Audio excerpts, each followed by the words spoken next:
It is February 1st, 1959. Sebchospa Massetsa Fempsi, and in the wind-scoured passes of the northern Urals, 9 experienced Russian mountaineers, led by 23-year-old engineering student Igor Dyatlov, are setting up camp on the slopes of Kholat Syakhl. These are seasoned hikers who should have survived the brutal conditions easily, yet within hours, all 9 would be dead in ways that continue to puzzle investigators 67 years later. 25 days later, on February 26, 1959, the search team sent to find Igor Dyatlov's overdue expedition finally locates their camp on the windswept slopes of Kholat Syakhl.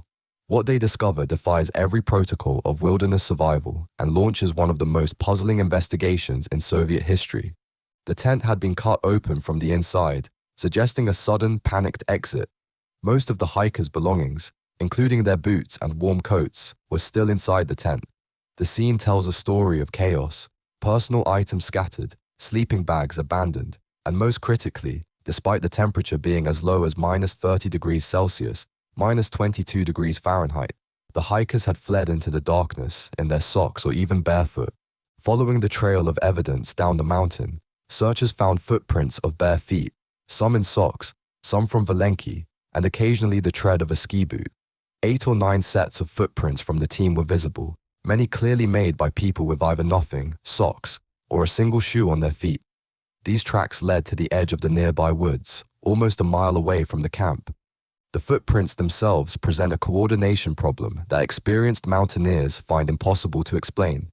The tracks leading away from the tent progressed in regular intervals toward the forest, indicating that the group had attempted to light a fire there. The regularity of the tracks suggests that the climbers moved in an organized manner without succumbing to panic. 9 people don't simultaneously abandon life-saving equipment in subarctic conditions and then walk in formation toward the forest unless something has forced their hand with terrifying precision. About 1.5 kilometers from the tent, along the tree line, 2 bodies were found, those of Yuri Doroshenko and Yuri Krivonishenko. The bodies were located beneath a cedar tree, near the remains of a fire. They were wearing only underwear and light clothing, indicating they were unprepared for the cold.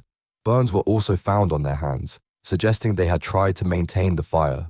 The cedar tree itself shows signs of desperate activity, branches broken off up to 5 meters high, as if someone had climbed frantically in the darkness.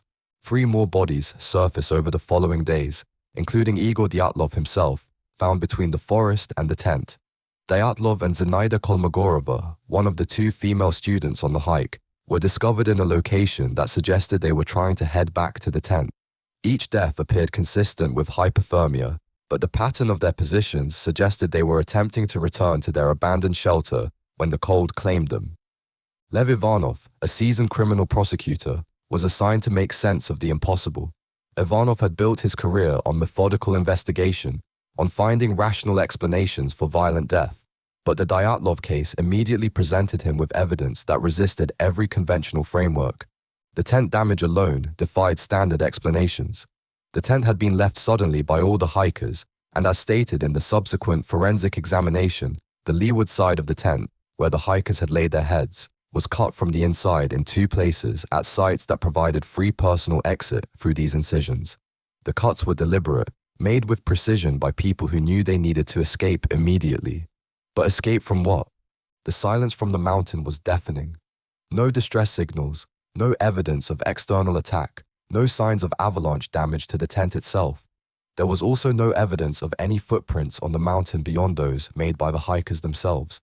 Whatever drove 9 people from their shelter into lethal cold left no trace of its presence, only the methodical evidence of their desperate flight.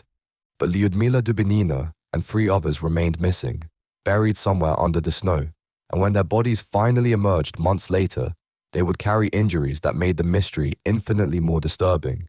Given what we've just seen with the tent cut from inside and those barefoot tracks in -30 degrees Celsius snow, do you think 9 experienced hikers would abandon their shelter unless they believed staying inside meant certain death? Drop your answer in the comments below, because when Lyudmila Dubinina's body finally surfaced months later, the injury she carried would suggest their midnight terror was far from over.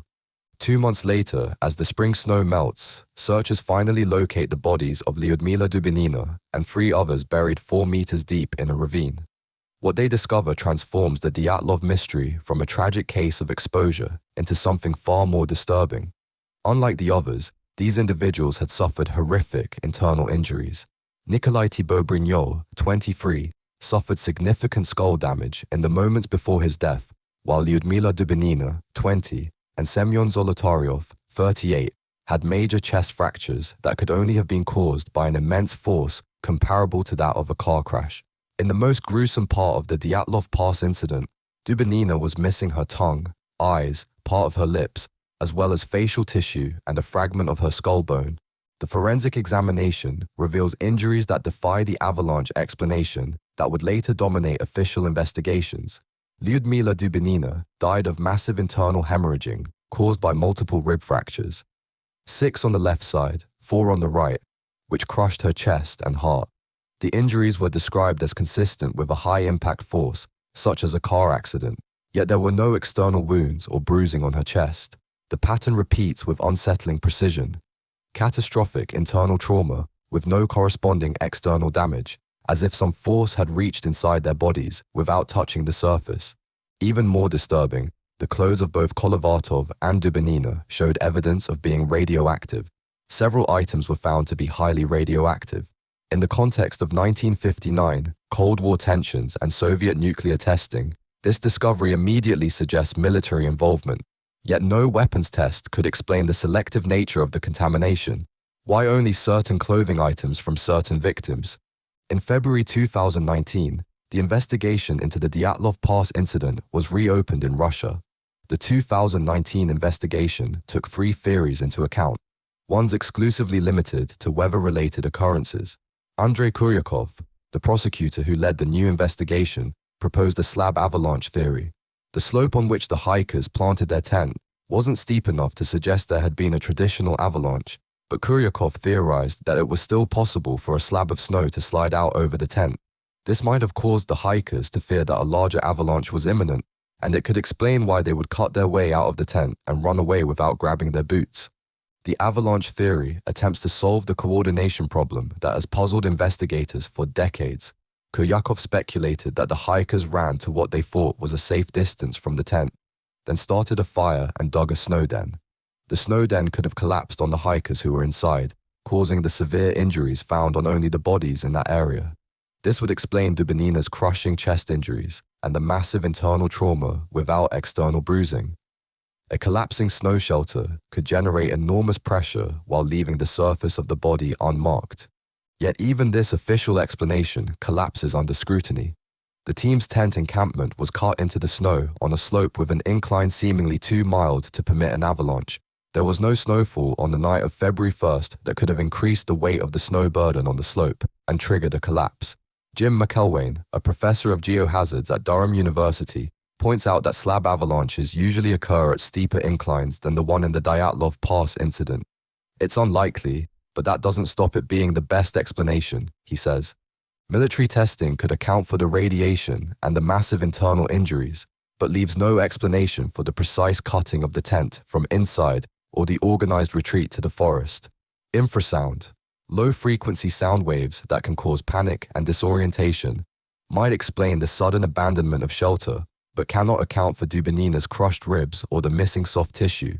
Even the most exotic theories involving unknown atmospheric phenomena or weapons testing fail to address why 9 experienced mountaineers would choose certain death by exposure over facing whatever drove them from their tent.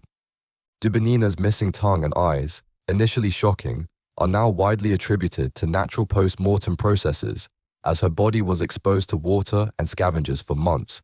While some experts argue this was the result of scavengers or decay in the wet environment of the stream where she was found, the precision of the missing tissue led to decades of speculation about more sinister causes. But this explanation, like all others, only resolves one piece of the puzzle while leaving the rest intact. Lev Ivanov, the original prosecutor, would later admit that his investigation had been incomplete. In interviews decades after the case was closed, he claimed that he had been ordered to halt certain lines of inquiry and that the true cause of the deaths remained classified. Whether this represents a genuine cover-up or the frustrated confession of an investigator who never found satisfying answers, The Dyatlov Pass incident continues to resist every attempt at complete explanation. Each theory illuminates certain facts while casting others into deeper shadow, leaving us with the unsettling reality that sometimes the evidence itself is the mystery. The Dyatlov Pass remains unsolved for more than 60 years. Decades of investigation, official explanations, and recent forensic re-examination have failed to reconcile the physical evidence into a complete answer. Subscribe for more historical mysteries where the official story and the evidence still don't align.